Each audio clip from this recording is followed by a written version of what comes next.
नमस्कार दोस्तों, आप देख रहे हैं राष्ट्र न्यूज़ क्लिप्स। आज की सबसे बड़ी अंतर्राष्ट्रीय खबर मध्य पूर्व से आ रही है, जहां अमेरिका और ईरान के बीच तनाव एक बार फिर सुर्खियों में है। ताज़ा घटनाक्रम में अमेरिकी सेना ने दावा किया है कि उसने हार्मो जल डमरू मध्य की ओर बढ़ रहे कई ईरानी अटैक ड्रोन्स को मार गिराया है। अमेरिका का कहना है कि ये ड्रोन क्षेत्र से गुजर रहे व्यावसायिक जहाज़ों के लिए खतरा बन सकते थे। आखिर हुआ क्या? अमेरिकी सेंट्रल कमांड सेंटकॉम के अनुसार होर्मुज जल डमरू मध्य के पास कई ड्रोन गतिविधियां देखी गई। इसके बाद अमेरिकी बलों ने कार्रवाई करते हुए उन ड्रोन को नष्ट कर दिया। अमेरिकी अधिकारियों का दावा है कि समुद्री यातायात को सुरक्षित रखने के लिए यह कदम उठाया गया। होर्मुज जल डमरू मध्य इतना महत्वपूर्ण क्यों है? होर्मुज जल डमरू मध्य दुनिया की सबसे महत्वपूर्ण समुद्री मार्गों में से एक है। खाड़ी क्षेत्र से निकलने वाला बड़ा हिस्सा तेल और गैस इसी रास्ते से अंतर्राष्ट्रीय बाजारों तक पहुंचता है।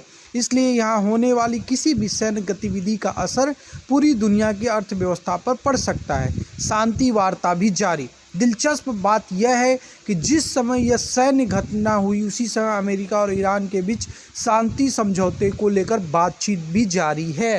रिपोर्टों के अनुसार दोनों देश एक प्रारंभिक समझौते की काफ़ी करीब पहुंच चुके हैं। हालांकि कई महत्वपूर्ण मुद्दों पर अभी भी मतभेद बने हुए हैं।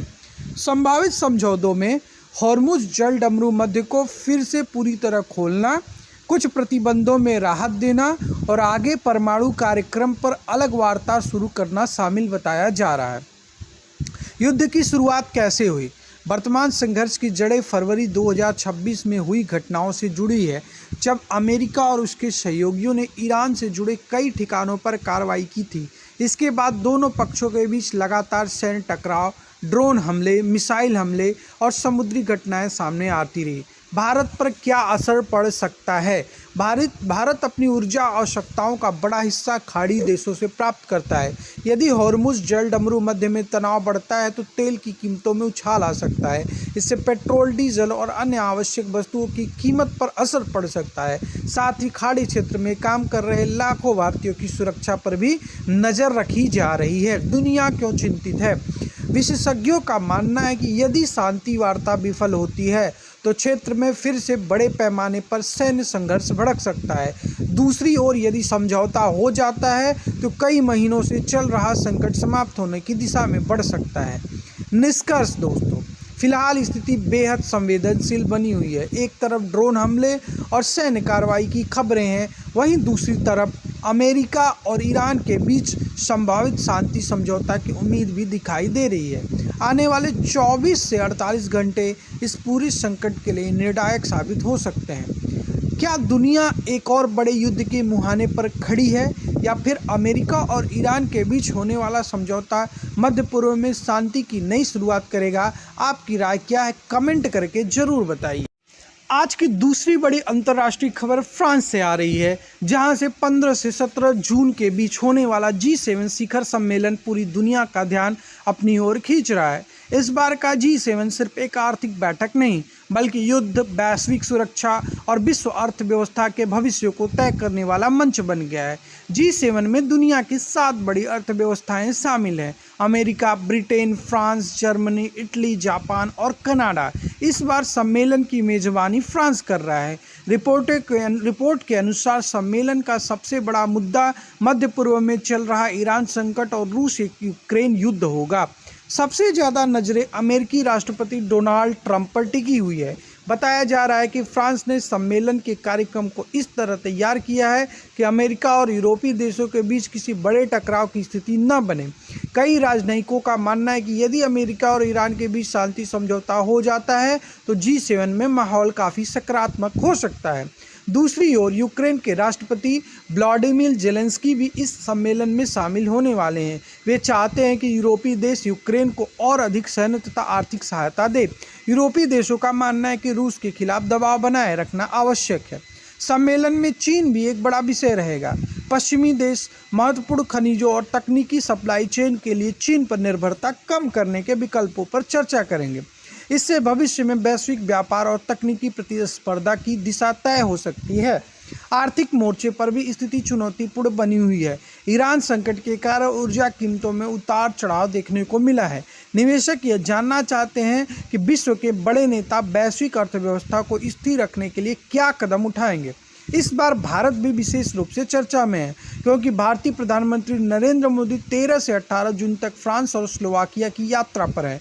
माना जा रहा है कि भारत वैश्विक अर्थव्यवस्था, व्यापार और रणनीतिक साझेदारी पर महत्वपूर्ण भूमिका निभा सकता है। अब सबसे बड़ा सवाल यह है कि क्या G7 सम्मेलन दुनिया को एक नई दिशा देगा? क्या ईरान संकट का समाधान निकलेगा? क्या यूक्रेन युद्ध को लेकर कोई बड़ा फैसला होगा? और क्या वैश्विक अर्थव्यवस्था को राहत देने के लिए नए कदम उठाए जाएंगे?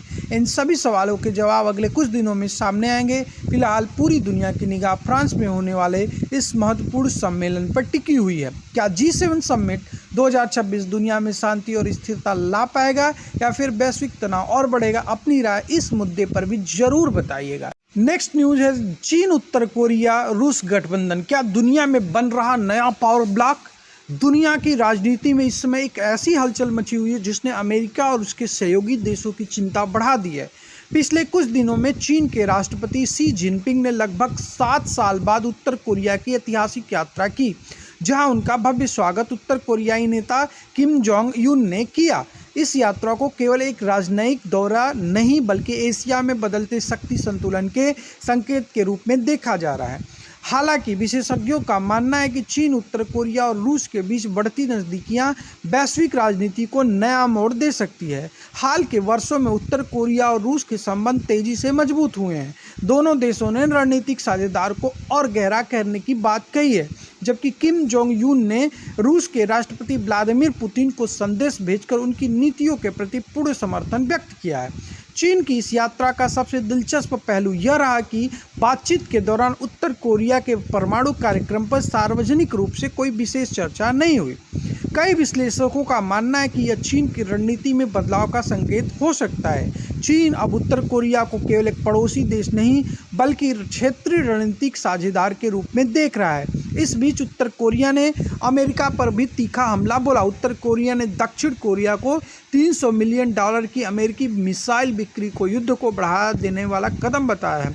उत्तर कोरिया का कहना है कि वो अपनी सैन्य शक्ति और प्रतिरोधक क्षमता को और मजबूत करेगा। किम यो जोंग, जो किम जोंग उन की बहन और उत्तर कोरिया की प्रभावशाली नेता मानी जाती हैं, ने अमेरिका के परमाणु निरस्त्रीकरण के प्रयासों को पुराना सपना बताते हुए साफ कर दिया कि उत्तर कोरिया अपने परमाणु कार्यक्रम को छोड़ने वाला नहीं है। अब एक और बड़ी घटना चर्चा में है। रूस में उत्तर कोरिया के बीच एक नया सड़क पुल लगभग तैयार हो चुका है, जिसके जून 2026 में शुरू होने की उम्मीद है। यह पुल दोनों देशों के व्यापार और संपर्क को पहले से कहीं अधिक मजबूत बना सकता है। पश्चिम देशों को डर है कि इससे प्रतिबंधों का प्रभाव कम हो सकता है।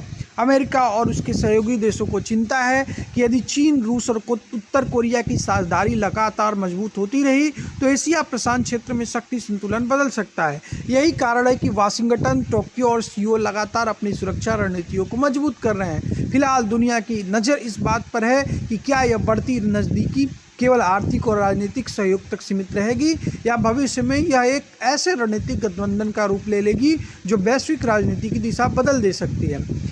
क्या चीन, रूस और उत्तर कोरिया मिलकर दुनिया में नया शक्ति केंद्र बना रहे हैं और क्या इससे अमेरिका की वैश्विक स्थिति को चुनौती मिलेगी? इस वीडियो पर भी अपनी राय कमेंट में जरूर बताएं।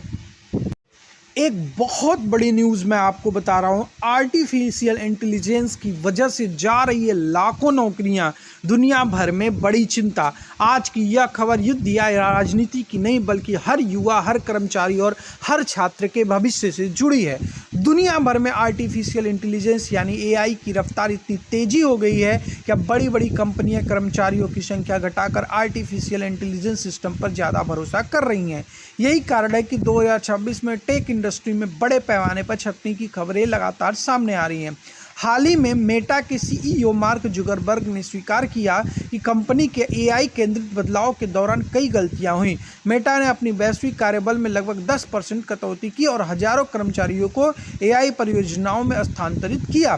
उधर चीन में भी एआई अपनाने की होड़ तेज हो गई है। रिपोर्टों के अनुसार कई कंपनियां शांत छटनी कर रही हैं, यानी बड़े पैमाने पर एक साथ कर्मचारियों को निकालने के बजाय धीरे धीरे नौकरियां कम की जा रही हैं। मार्केटिंग, विज्ञापन, फ्रंट एंड डेवलपमेंट और कंटेंट प्रोडक्शन जैसे क्षेत्रों में एआई इंसानों की जगह लेने लगा है।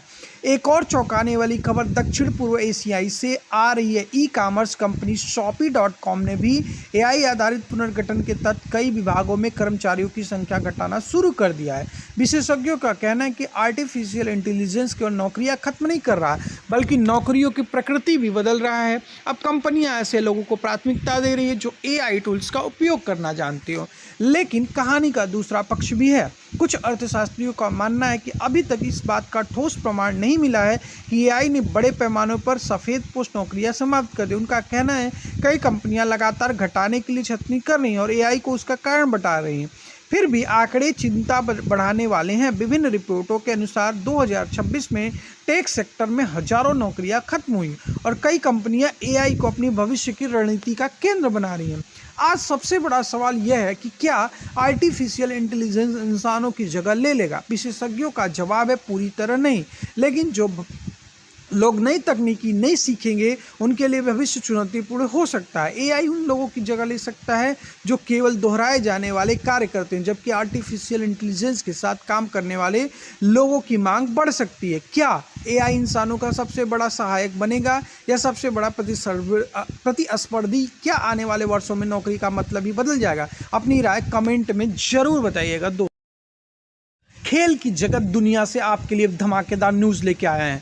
फीफा वर्ल्ड कप 2026 में अमेरिका का धमाका। विश्व कप 2026 के अपने पहले ही मैच में अमेरिका ने पैराग्वे को 4-1 से हराकर शानदार शुरुआत की है। अमेरिका के स्टार खिलाड़ी फ्लोरिन बालोगुन ने 2 गोल दागकर पूरी दुनिया का ध्यान अपनी ओर खींच लिया। फुटबॉल विशेषज्ञ अब अमेरिका को इस विश्व कप का डार्क हॉर्स मान रहे हैं। दोस्तों, जिस टीम को कई लोग सिर्फ मेजबान मान रहे थे, उसने विश्व कप के पहले ही मैच में ऐसा प्रदर्शन किया कि बड़े बड़े दावेदार भी सतर्क हो गए हैं। अमेरिका ने पैराग्वे को 4-1 से हराकर यह संदेश दे दिया मान रहे थे उसने विश्व कप के पहले ही मैच में ऐसा प्रदर्शन किया कि बड़े बड़े दावेदार भी सतर्क हो गए हैं। अमेरिका ने पैराग्वे को 4-1 से हराकर यह संदेश दे दिया है कि वह सिर्फ भाग लेने नहीं बल्कि इतिहास बनाने हो रही है, जिन्होंने 2 गोल कर अपनी टीम को मजबूत स्थिति में पहुंचा दिया। कोच मॉरिसियो पोचेटिनो ने की रणनीति पूरी तरह सफल दिखाई दी। अमेरिका की तेज अटैकिंग फुटबॉल और मजबूत डिफेंस ने पैराग्वे को कोई मौका नहीं दिया। अपना पूरा कर पाएगा दोस्तों? अपनी राय कमेंट में जरूर बताएं।